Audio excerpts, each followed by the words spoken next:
क्या आप जानते हैं, अगर कोई इंसान क्राइम करता है तो संभव है कि उसके पास उस अपराध को करने की वजह होगी। उसने ऐसा करने से पहले जरूर सोचा होगा। मगर अपराध ना करने का भी एक ऑप्शन होता है जिसके बारे में वो नहीं सोचता। अब ऐसा ना सोचने की वजह से अपराध के बाद उसकी लाइफ बहुत कष्टदायी हो जाती है। फिर वो सोचता है कि उसने ऐसा क्यों ही किया था। जिस चीज को पाने के लिए अपराध किया वो मिलना तो दूर, अब चैन की जिंदगी भी छिन चुकी है। अब कोर्ट कचहरी के चक्कर काटने पड़ेंगे, जेल जाना पड़ेगा। नमस्कार दोस्तों, तो क्या हाल चाल है आपके। आज हम बात करने वाले हैं शाह फैमिली केस के बारे में। इस कहानी की शुरुआत होती है महाराष्ट्र के मुंबई शहर से। यहीं पर एक सबर्ब है सांता क्रूज। सांता क्रूज वेस्ट में दत्तात्रेय रोड पर एक अपार्टमेंट बिल्डिंग है, गणेश कृपा कोऑपरेटिव हाउसिंग सोसाइटी। इसी बिल्डिंग में एक फैमिली रहा करती थी, शाह फैमिली। यहाँ घर में थे कमलकांत शाह, इनकी पत्नी काजल अलायस कविता शाह, इनके 2 बच्चे, 20 साल की बेटी और 17 साल का बेटा। साथ में कमलकांत की मां सरला देवी भी रहा करती थी। कमलकांत शाह की खुद की कपड़ों की कंपनी थी। ये गारमेंट बिजनेस में थे। इनका बिजनेस काफी अच्छा चलता था। घर में भी सब कुछ ठीक ठाक था। वैसे कमलकांत की 3 बहनें भी थीं, जिनमें से एक की शादी हो चुकी थी, लेकिन बाकी के बारे में कोई जानकारी नहीं है। अब समय आता है अगस्त 2022 का। इसी महीने में कमलकांत की मां सरला देवी की अचानक मृत्यु हो जाती है। अब अचानक तो नहीं कह सकते, हफ्ते 10 दिन तक इनकी तबीयत खराब रही। 3 अगस्त को इनकी तबीयत बिगड़ती है, जिसके बाद इन्हें फैमिली डॉक्टर को दिखाया गया। मामला संभला नहीं तो फिर इन्हें मुंबई के कोकिलाबेन हॉस्पिटल में एडमिट करते हैं। आगे 13 अगस्त तक इनकी मृत्यु हो गई। इनके डेथ रिपोर्ट में बताया गया severe influenza A, pneumonia, left ventricular dysfunction and hypothyroidism. Doctor ने मोटा मोटा कहा कि सरला देवी की मल्टी ऑर्गन फेलियर की वजह से मृत्यु हो गई। इनकी मृत्यु से घर वालों को ज्यादा डाउट नहीं होता है। सोचा कि उम्र हो रही थी, तबीयत खराब हुई और ऑर्गन फेलियर से मृत्यु हो गई। आगे इनका अंतिम संस्कार कर दिया जाता है। सरला देवी की मृत्यु के बाद कमलकांत शाह की भी धीरे धीरे तबीयत खराब होनी शुरू हो जाती है। पहले तो इनको पेट दर्द होना शुरू हुआ। इन्होंने सोचा कि कहीं बाहर का कुछ ऊटपटांग खा लिया होगा, नॉर्मल चीज है, ठीक हो जाएगा। इन्होंने पहले घर के नुस्खों से खुद को ठीक करने की कोशिश की, लेकिन धीरे धीरे इनका पेट दर्द बढ़ते ही जा रहा था। घर के नुस्खे काम नहीं किए। अब कमलकांत भी अपने फैमिली डॉक्टर के पास पहुंचे। डॉक्टर ने चेक किया और दवाई दी। इनकी तबीयत खराब होनी शुरू हुई थी 24 अगस्त 2022 से। 2-3 दिनों तक दवा खाने के बाद भी कमलकांत की हालत में कोई सुधार नहीं होता है। अब तो उनके पेट दर्द के साथ साथ जोड़ों में भी दर्द होने शुरू हो गए थे। बाल भी पहले की अपेक्षा तेजी से झड़ने लगे थे। 28 अगस्त आते आते फैमिली डॉक्टर ने कमलकांत की हालत को देखते हुए कहा कि आपको किसी हॉस्पिटल में जाकर फुल बॉडी टेस्ट करा लेना चाहिए, कोई सीरियस बीमारी तो नहीं। इसके बाद 28 अगस्त को ही कमलकांत अंधेरी के कृति केयर हॉस्पिटल पहुंचे। वहां पर अपनी दिक्कत बताई। इन्हें हॉस्पिटल में एडमिट कर लिया जाता है। मां सरला देवी की मृत्यु के बाद इनके रिलेटिव्स वगैरह भी घर पर आए हुए थे। वही लोग कमलकांत की जांच करा रहे थे, भाग दौड़ कर रहे थे। अभी कुछ दिन पहले घर में एक मौत हुई थी, फिर अचानक से कमलकांत को क्या होने लगा। घर के सभी लोग परेशान थे। कमलकांत के पिता की तो कई सालों पहले ही मृत्यु हो गई थी, जिसके बाद इन्होंने घर की पूरी जिम्मेदारी उठाई, बहन की शादी कराई। माँ के जाने के बाद बहनों का सहारा, उनके माता पिता, सब कुछ भाई कमलकांत ही हो चुके थे। कृति केयर हॉस्पिटल में कमलकांत का इलाज शुरू होता है। कई सारे अलग अलग टेस्ट किए गए, पूरी बॉडी का जांच हुआ, लेकिन मेडिकल रिपोर्ट्स में कुछ भी नहीं आता है। किसी भी तरह की बीमारी सामने नहीं आई। कमलकांत की बॉडी में प्रॉब्लम तो है, लेकिन इसका जड़ क्या है, रीजन क्या है, डॉक्टर समझ नहीं पा रहे थे। कुछ पता नहीं चल पा रहा था। आगे 3 सितंबर तक रिश्तेदारों ने इन्हें बॉम्बे हॉस्पिटल में एडमिट कराया। अब यहाँ पर अलग अलग टेस्ट किए जाते हैं, पूरे बॉडी का जांच हुआ। कमलकांत की हालत दिन प्रतिदिन खराब होती जा रही थी। यहाँ की रिपोर्ट में भी कुछ नहीं आता है। फिर भी डॉक्टर्स ने ट्रीटमेंट शुरू कर दी। खुशकिस्मती से कमलकांत की हालत इस हॉस्पिटल में सुधर रही थी। दवाएं अपना असर दिखा रही थीं। कमलकांत ठीक हो रहे थे। ये इतने ठीक हो गए कि हॉस्पिटल से डिस्चार्ज होकर घर आ गए। घर वालों ने भी राहत की सांस ली कि चलो अब सब कुछ ठीक है। माँ के जाने के दुख को भूलकर सभी लोग इनके ही पीछे परेशान होने लग गए थे। 2-3 दिनों तक कमलकांत घर पर ठीक ठाक से रहते हैं, लेकिन फिर से इनकी तबीयत खराब हो गई। इस बार पहले से ज्यादा होती है। फिर से परिवार के लोग इन्हें लेकर बॉम्बे हॉस्पिटल पहुंचे। अब डॉक्टर्स को भी थोड़ा सा संदेह होता है। रिपोर्ट में कुछ निकल नहीं रहा था, दवा से ठीक हो रहे थे। हॉस्पिटल में जब तक ये एडमिट थे तब तक स्टेबल कंडीशन में थे, ज्यादा प्रॉब्लम नहीं हो रही थी। मगर घर जाते ही अचानक से फिर से इन्हें क्या हो गया। डॉक्टर्स ने यह भी ध्यान दिया कि कमलकांत के सर के बाल, दाढ़ी मूंछ के बाल ग्रो नहीं हो रहे हैं। इन्होंने कमलकांत से पूछ भी लिया कि तुमने हेयर कटिंग कराई है क्या, शेव किया है क्या, लेकिन कमलकांत ऐसा करने से मना कर देते हैं। जिस दिन से इनके पेट में दर्द होना शुरू हुआ था, उसके बाद से अभी तक लगभग 2 हफ्ते हो गए थे। कमलकांत ने भी ध्यान दिया कि सच में इनके बाल ग्रो नहीं हो रहे हैं। अब जाकर डॉक्टर्स एक ब्लड टेस्ट फिर से कराते हैं। इस बार हैवी मेटल टेस्ट की जांच होती है। 13 सितंबर तक इस टेस्ट की रिपोर्ट डॉक्टर्स के सामने आई। जब डॉक्टर्स ने इस रिपोर्ट को पढ़ा तो उनके होश उड़ गए। इन्होंने और इनकी टीम ने जो भी कमलकांत का केस हैंडल कर रहे थे, इन लोगों ने अपने पूरे कैरियर में ऐसी रिपोर्ट नहीं देखी थी। कमलकांत के शरीर में आर्सेनिक और थैलियम नामक 2 मेटल्स पाए गए। हालांकि ये बॉडी में पहले से ही होते हैं, लेकिन बहुत कम मात्रा में। मगर कमलकांत के शरीर में ये बहुत ज़्यादा मात्रा में मिले। आर्सेनिक मिला 425.76 यूनिट, जबकि इसे 0.4 से लेकर 1.19 यूनिट के बीच होना चाहिए। थैलियम मिला 362.34 यूनिट, जबकि इसे 1.5 से लेकर 0.63 यूनिट के बीच होना चाहिए। दोनों ही मेटल्स कमलकांत की बॉडी में कई 100 गुना बढ़े हुए थे। रिपोर्ट पढ़ने के बाद ही डॉक्टर्स ने पुलिस को इसकी सूचना दी। आज़ाद मैदान की पुलिस हॉस्पिटल आती है। डॉक्टर्स ने इनसे बातचीत की। इन्होंने बताया कि इनका एक पेशेंट है कमलकांत शाह। उसके मेडिकल रिपोर्ट में आर्सेनिक और थैलियम मेटल के अंश पाए गए हैं, वो भी बहुत ज़्यादा मात्रा में। भले ये मेटल्स बॉडी में ऑलरेडी होते हैं, लेकिन बहुत कम मात्रा में होते हैं। मगर जितनी मात्रा कमलकांत की बॉडी में मिली, वो खुद से बॉडी नहीं बना सकती। ना ही खाने पीने की चीज़ों में ऐसे मेटल्स ज़्यादा होते हैं। इन्हें लगता है कि कोई कमलकांत को अलग से इसे दे रहा है। आर्सेनिक मेटल कंज्यूम करने से वो अपना असर इंटरनल ऑर्गन्स और स्किन वगैरह पर दिखाता है। पाचन शक्ति कम कर देता है, पेट दर्द, डायरिया, सर दर्द, ये सब कुछ होने लगता है। वहीं थैलियम की वजह से जोड़ों में दर्द, दिमाग काम करना बंद कर देता है, बाल वगैरह झड़ने लगते हैं, हेयर ग्रोथ रुक जाती है। कमलकांत के केस में ऐसा ही हो रहा था। दोनों ही मेटल्स घातक हैं, जानलेवा हैं, स्लो पॉइजन की तरह काम करते हैं। अभी कमलकांत जीवित थे। पुलिस सारी बातें सुनने के बाद चली गई। आगे 18 सितंबर तक कमलकांत की हॉस्पिटल में ही मृत्यु हो जाती है। डॉक्टर्स ने एक बार फिर से पुलिस को बुलाया। इन्होंने कहा कि जिस पेशेंट के बारे में इन्होंने 5 दिन पहले आपको बताया था, उसकी आज मृत्यु हो चुकी है। ये सुनते ही पुलिस भी चौंक गई। अब आज़ाद मैदान पुलिस स्टेशन में एक केस रजिस्टर किया जाता है। कमलकांत का पोस्टमार्टम हुआ। पोस्टमार्टम रिपोर्ट में भी बताया गया कि इनकी बॉडी में आर्सेनिक और थैलियम मेटल पाए गए हैं, जिस वजह से ऑर्गन्स फेल हो गए और इनकी मृत्यु हो गई। यह केस आगे सांता क्रूज थाने में ट्रांसफर कर दिया जाता है। अब पुलिस भी केस को गंभीरता से लेती है। जिस तरह के हैवी मेटल कंपाउंड्स कमलकांत की बॉडी में पाए गए थे, वो किसी दुकान, लैब या किसी क्लिनिक पर नहीं मिलता। आम लोगों के लिए बैंड है।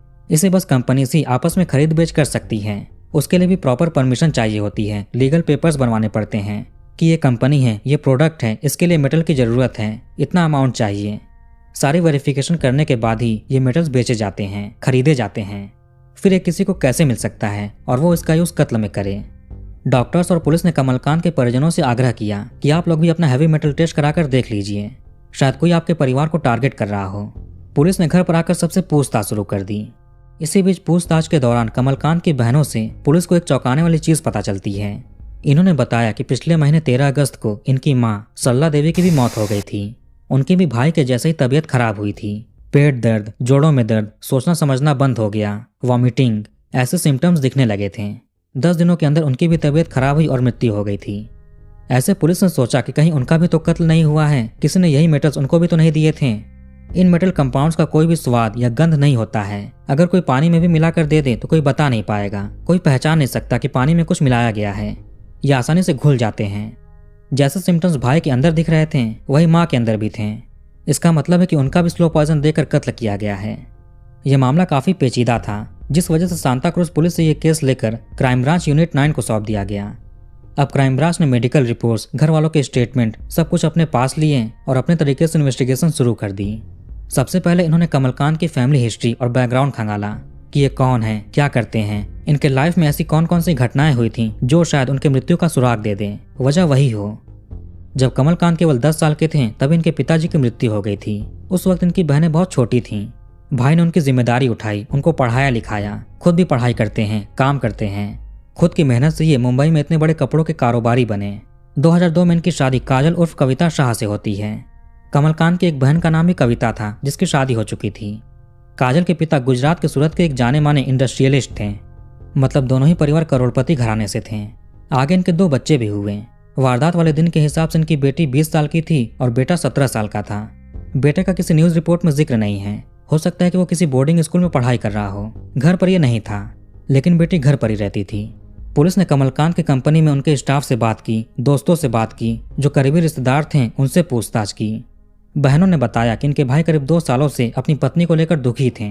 2 सालों से इनके और इनके पत्नी के रिश्ते ठीक नहीं चल रहे थे। वो बात बात पर भाई पर गुस्सा करती थी। उसकी अपने सास यानी सरला देवी से भी नहीं बनती थी। मई 2021 में काजल गुस्सा होकर घर छोड़कर अपनी बेटी को लेकर मायके चली गई थी।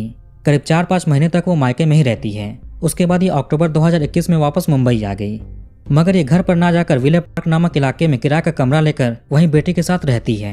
इसी अक्टूबर महीने में ही ये भाई कमलकांत के घर पर पहुंची, वहां से अपना सारा गहना लिया, कीमती सामान उठाए और वापस किराए के फ्लैट में आ गई। ससुराल के लोग और मायके के लोग दोनों ही परिवार काजल को समझाते हैं कि नाराजगी किस बात की है, वापस पति के साथ रहो। पति भी यही चाहते थे कि सब कुछ भुलाकर फिर से एक हो जाएं। कई महीनों तक मनाने के बाद मई 2022 में काजल मान जाती है। इसने कहा ठीक है, बच्चे भी छोटे हैं, उनकी परवरिश में माता पिता दोनों की जरूरत होती है। ये अपने बच्चों की परवरिश खराब नहीं करना चाहती, इसके लिए ये घर वापस आएगी, मगर इसकी कुछ शर्तें भी हैं, जैसे कि कमलकांत से दूरी बनाकर रखेगी, इसका पति इसके पास नहीं आना चाहिए, इसका जो मन करेगा वही करेगी, जहां जाना चाहेगी वहां जाएगी, घूमेगी फिरेगी, दोस्तों के साथ जाएगी, जिससे चाहे उससे बात करेगी, लेकिन कोई भी फैमिली मेंबर रोक टोक नहीं करेगा, किसी तरह का सवाल नहीं करेगा, और इसको हर महीने अपने पति से 2 लाख रुपए भी चाहिए। इसकी सारी शर्तें मान ली जाती हैं। अब ये जून 2022 में घर वापस आ गई। अब ये आज़ादी से घर में रह रही थी। ये बस खुद के लिए और अपनी बेटी के लिए खाना पकाती थी, बाकी घर वालों से कोई मतलब नहीं था। इसी बीच ये अपनी सास सरला देवी से झगड़ा भी कर लेती है, लेकिन कुछ दिनों के बाद फिर से अचानक इसका बिहेवियर चेंज हो गया। ये पति से प्यार से पेश आने लगी, सास से इज्जत से बात करने लगी, खुद खाना बनाने लगी सबके लिए और खुद ही सर्व करती थी। घर में एक मेड की ड्यूटी थी कि माँ सरला देवी को 1 गिलास गर्म दूध और पानी पहुंचाना। काजल ने यह काम भी अपने पास ले लिया। कमलकांत की बहनों के अनुसार काजल के हाथों में सारी चीजें आने के बाद ही माँ और भाई की तबीयत खराब होनी शुरू हो गई थी। 3 अगस्त को माँ हॉस्पिटल में एडमिट होती हैं, 13 अगस्त को इनकी मृत्यु हो गई। फिर 24 अगस्त से भाई कमलकांत की भी तबीयत खराब हुई और 18 सितंबर को इनकी भी मृत्यु हो गई। मगर इनकी मौत में कत्ल का प्रमाण मिला कि इनको पॉइजन दिया जा रहा है, इसलिए बहनों का शक भाभी काजल पर होता है। यह सारी बातें सुनने के बाद पुलिस ने काजल शाह की सारी लाइफ हिस्ट्री निकालनी शुरू कर दी। इसके दोस्त कौन कौन से हैं, किससे फोन पर बात करती है, किससे मिलने जाती है, इसका कॉल डिटेल रिकॉर्ड भी निकाला गया। पुलिस और डॉक्टर्स ने जब घर वालों को ब्लड टेस्ट कराने को कहा था तो काजल ने ऐसा करने से मना कर दिया था। फिर जोर देने पर ये 10 दिनों के बाद कराती है। काजल के हैवी मेटल टेस्ट में वो स्लो पॉइजन पाए जाते हैं, लेकिन बहुत कम मात्रा में। पुलिस को काजल के CDR में एक नंबर बार बार मिल रहा था, जिस पर इसकी काफी बातचीत हो रही थी, और ये नंबर कमलकांत के फोन में भी मिलता है। ये नंबर सेव था हितेश जैन के नाम से। घर वालों से पूछने पर पता चला कि हितेश जैन कमलकांत का बचपन का दोस्त है। दोनों साथ में स्कूल गए, कॉलेज गए, साथ में खेलते कूदते बड़े हुए। हितेश भी गारमेंट के बिजनेस में था। बहनें उसको भी भाई मानती थीं। इसका घर पर भी अक्सर आना जाना होता था। हितेश का कमलकांत के फोन में नंबर मिलना नॉर्मल था, काजल के फोन में भी मिलना नॉर्मल था, लेकिन काजल की हितेश से कुछ ज्यादा ही फोन पर बातचीत हो रही थी, व्हाट्सएप पर चैटिंग हो रही थी। आखिर इनमें ऐसा रिश्ता क्या है? अब पुलिस के सामने 2 सस्पेक्ट थे। 1 दिसंबर 2000 को काजल को उठाया गया। हितेश पुलिस को मिल नहीं रहा था, यह फरार हो गया था। अब पुलिस इसको अपनी पूरी ताकत लगाकर ढूंढना शुरू कर देती है। इधर काजल से भी सख्ती से पूछताछ किया गया। इसने बताया कि हितेश से प्यार करती है। जब पति से शुरुआती दिनों में झगड़े होते हैं, चूंकि पति का हितेश दोस्त था, अच्छे रिश्ते थे, वो घर पर भी आता था। वो काजल से हंसकर बातचीत किया करता था, मजाक करता था, जिस वजह से काजल की भी हितेश से अच्छी दोस्ती हो गई थी। जब भी इसका अपने पति से झगड़ा होता तो ये इनकी शिकायत उनके दोस्त हितेश से करती थी। ऐसे बात करते हुए काजल अपना दुख दर्द हितेश से बांटने लगी। वो हमदर्द बन गया। ऐसा ही काजल को उससे प्यार हो जाता है, उसको भी इससे प्यार हो गया। अब ये दोनों अक्सर एक दूसरे से फोन पर बातचीत किया करते, अकेले में मिलते भी थे। इनका कई सालों पहले ही अफेयर चलना शुरू हो गया था, लेकिन करीब 2 साल पहले पति कमलकांत को इसके बारे में पता चलता है, जब उन्होंने इन दोनों को अनैतिक अवस्था में पकड़ा। इसके बाद पति पत्नी के बीच मनमुटाव और शुरू हो गए। ये चाहती तो कमलकांत को डाइवोर्स दे सकती थी, वो भी राजी हो जाते हैं, मगर ऐसा करने से पत्नी के पास फूटी कौड़ी नहीं आएगी। एलिमनी मिलना भी मुश्किल होगा, क्योंकि शादी तो इसकी ही वजह से टूट रही है। जो 2 लाख रुपए पति हर महीने दे रहा था, वो भी मिलना बंद हो जाएगा। ऊपर से पति के पास करोड़ों की प्रॉपर्टी है, लाखों के इंश्योरेंस करा रखे हैं। उसकी कंपनी में भी सासू माँ सरला देवी, खुद पति कमलकांत शाह और पत्नी काजल का नाम था। अगर कमलकांत रास्ते से हट भी गया तो रास्ते में उसकी माँ आ जाएगी, सारी चीजें उसकी हो जाएगी। इसलिए माँ के बारे में भी सोचना पड़ेगा, उनको भी रास्ते से हटाना पड़ेगा। मगर ये कत्ल नहीं, बल्कि एक्सीडेंट या किसी बीमारी से हुई मौत लगनी चाहिए। हितेश भी काजल की साजिश में आ गया। अब इन्हें कत्ल करने का तरीका ढूंढना था। इसके लिए हितेश इंटरनेट का यूज करता है। इनकी प्लानिंग तब शुरू हुई थी जब काजल पति का घर छोड़कर मायके चली गई थी। वहां पर तो ये खुलकर दिन भर हितेश से बात कर सकती थी, चैटिंग कर सकती थी, जिसके बाद प्लानिंग शुरू हुई। हितेश ने ढूंढकर कत्ल का तरीका निकाला था, जो था स्लो पॉइजन, यानी आर्सेनिक और थैलियम। मगर ये खरीदेंगे कैसे? आसानी से ये मिलता भी नहीं है। अब हितेश ने एक तरीका निकाला जिससे ये आसानी से खरीद सकता है। ये एक फेक कंपनी बनाता है, उसमें फेक डिमांड तैयार करता है कि हमें ये मेटल कंपाउंड्स की जरूरत है, एक प्रोडक्ट बनाना है। इसने बस सैंपल के रूप में मंगाए थे, कुछ एक्सपेरिमेंट के लिए। इसने बायकुला के एक डीलर से आर्सेनिक खरीदा और पंजाब से थैलियम मंगाया। ऑनलाइन ऑर्डर करने पर एक कुरियर से हितेश के पास पहुंचता है। जानबूझकर काजल मायके से मुंबई आई और किराए के फ्लैट में रहने लगी। अगर ये करीब में रहेगी तो परिवार वाले साथ रहने का दबाव जरूर देंगे। वैसे इसी दौरान काजल और हितेश होटल वगैरह में भी मिलने जाते थे। इसी दौरान ही हितेश ने वो आर्सेनिक और थैलियम काजल को दे दिए थे। प्लान के अनुसार ही काजल वापस पति के घर पर रहने के लिए आई थी ताकि उनका कत्ल करके सारी प्रॉपर्टी अपने नाम कर ले और हितेश से शादी करके रहने लगे। इसने सरला देवी और कमलकांत को पॉइजन देना शुरू कर दिया। ये दोनों का ही कत्ल करना चाहती थी, मगर यदि ये खाने में मिला देगी तो उसके बच्चे भी खा सकते हैं, कोई भी खा सकता है। इसलिए इसने खुद ही पति और सास को भोजन सर्व करना शुरू कर दिया था। जब भी खाना खाने का टाइम होता तो जो हाउसमेट खाना थाली में निकाल कर रखती, उनको काजल किसी और काम में लगाकर खुद ही खाना लेकर जाती थी और धीरे से उसमें जहर मिला देती थी। चूंकि सासू माँ बूढ़ी हो गई थी, बीमार रहती थी और कमजोर भी थी, इसलिए उन पर आर्सेनिक और थैलियम जल्दी असर करता है, जिस वजह से पहले उनकी मृत्यु हुई, उसके बाद पति की। काजल ने 10 दिनों के बाद अपना ब्लड टेस्ट कराया था। उसके पीछे एक वजह थी, क्योंकि घर में कई सारे रिश्तेदार इकट्ठा हो चुके थे।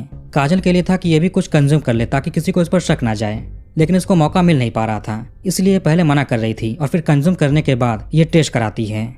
कमलकांत की बहन के अनुसार भाई ने अपनी पत्नी को हमेशा सपोर्ट किया, अपनी कंपनी में इसको जगह दी, सारी चीजों में जगह दी। काजल को पेंटिंग का शौक था। भाई ने सोचा कि क्यों ना काजल अपनी पेंटिंग को शोकेस करे। इसके लिए भाई ने कई जगहों पर बात की, काजल के लिए विजिटिंग कार्ड छपवाएं।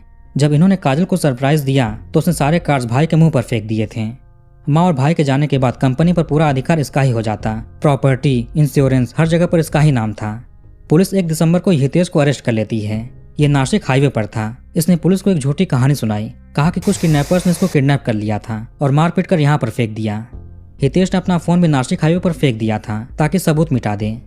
पुलिस इसके मोबाइल फोन और लैपटॉप वगैरह से पुरानी सर्च हिस्ट्री रिट्रीव करती है, जिसमें इसने 105 बार आर्सेनिक और 156 बार थैलियम नाम सर्च किए थे। हितेश और काजल के चैटिंग में यह भी सामने आया कि ये दोनों कमलकांत को हॉस्पिटल में भी स्लो पॉइजन देने की फिराक में थे, मगर ऐसा हो नहीं पाता है। पुलिस ने कुछ होटल के सीसीटीवी फुटेज भी निकाल लिए जिसमें हितेश और काजल मिलने जाते थे। अब पुलिस के पास कत्ल का मोटिव भी था, कत्ल का तरीका भी था। आरोपी गिरफ्तार हो गए, इन्होंने गुनाह भी स्वीकार कर लिया था। 27 फरवरी 2023 तक पुलिस 2000 पेजेस की चार्जशीट बनाती है और कोर्ट में सबमिट करती है। मुकदमा शुरू हुआ। मई 2024 में काजल ने सेशन कोर्ट में बेल के लिए अर्जी लगाई। इसका हितेश के साथ होटल्स के सीसीटीवी में दिखना, हितेश के मोबाइल, लैपटॉप में आर्सेनिक और थैलियम के सर्च मिलना, वही चीजें कमलकांत के पोस्टमार्टम में और हैवी मेटल टेस्ट में आती हैं। अचानक से काजल के व्यवहार में परिवर्तन हुआ और इस सबके लिए खाना बनाने लगी, पति और सास को खाना सर्व करने लगी। सारी चीजें कोर्ट में मानी जाती हैं और काजल के बेल को रिजेक्ट कर दिया गया। आगे सितंबर 2024 में काजल सेशन कोर्ट में फिर से बेल के लिए अप्लाई करती है। पुलिस के पास बस सर्कमस्टेंशियल एविडेंसेस थे, करीब 75 विटनेसेस के स्टेटमेंट थे, लेकिन कोई भी डायरेक्ट एविडेंस नहीं था और किसी ने भी काजल को खाने में कुछ मिलाते हुए नहीं देखा था। कमलकांत की बहन के अनुसार जब माँ की मौत हुई तो काजल को कोई फर्क नहीं पड़ा था। जब भाई बीमार थे तो ये बहन से प्रॉपर्टी के बारे में, इंश्योरेंस पॉलिसी के बारे में पूछती थी, उसके पेपर्स के बारे में पूछती कि कमलकांत कहाँ पर रखे हैं। काजल ने कोर्ट में कहा कि इसको फंसाया जा रहा है, इसके पास से पुलिस को किसी भी तरह का स्लो पॉइजन नहीं मिला। इसके खिलाफ कंप्लेंट करने में भी पुलिस ने काफी देरी की। पुलिस के पास कोई भी सबूत नहीं है कि इसने ही जहर मिलाया है, बस केवल कहानी सुना रहे हैं। ऊपर से ये एक माँ है, घर पर बच्चे हैं, पता नहीं उनका हाल क्या है, वो पढ़ भी रहे हैं या नहीं, वो ठीक से खाना पीना खा रहे हैं या नहीं, ये भी नहीं पता। बेल की सुनवाई में प्रोसिक्यूशन कमजोर पड़ जाता है। आगे सेशन कोर्ट ने 18 सितंबर 2024 को काजल को बेल पर बाहर कर दिया। हितेश अभी भी जेल में है। सरला देवी के केस में पुलिस कोकिलाबेन हॉस्पिटल भी गई थी ताकि उनके बचे हुए सैंपल्स लेकर उनका भी हैवी मेटल टेस्ट कराया जाए। अब ये मिला या नहीं इसकी कोई अपडेट नहीं है। पुलिस के पास सरला देवी की मृत्यु को साबित करने के लिए कोई भी सबूत नहीं है कि वो कत्ल हुआ था या कोई बीमारी थी। बस केवल थ्योरी है कि माँ बेटे दोनों में सेम सिम्टम्स पाए गए थे और बेटे की मृत्यु आर्सेनिक और थैलियम से हुई थी, इसलिए माँ की मृत्यु भी उससे ही हो सकती है, उनका भी कत्ल हुआ है। ऐसे बहुत सारे केसेस हैं जिसमें मिलियनेयर पति होता है और पत्नी का किसी के साथ अफेयर शुरू हो जाता है, फिर वो उसके साथ मिलकर पति की प्रॉपर्टी हड़पने के लिए और प्रेमी के साथ रहने के लिए साजिश रचती है और पति का कत्ल करती है। मगर ऐसा करके भी ना तो पत्नी को कुछ हासिल होता है और ना ही प्रेमी को। अगर पति ने पत्नी के साथ ऐसा कुछ किया तो ना तो पति को कुछ हासिल होगा। तो कहानी को यहाँ पर खत्म करते हैं। आप कमेंट करके बताइए कि वीडियो आपको कैसा लगा। इस वीडियो को लाइक और शेयर जरूर करिए। हमारे चैनल को सब्सक्राइब करके बेल आइकन ऑन कर लीजिए। मिलते हैं नेक्स्ट वीडियो में। धन्यवाद।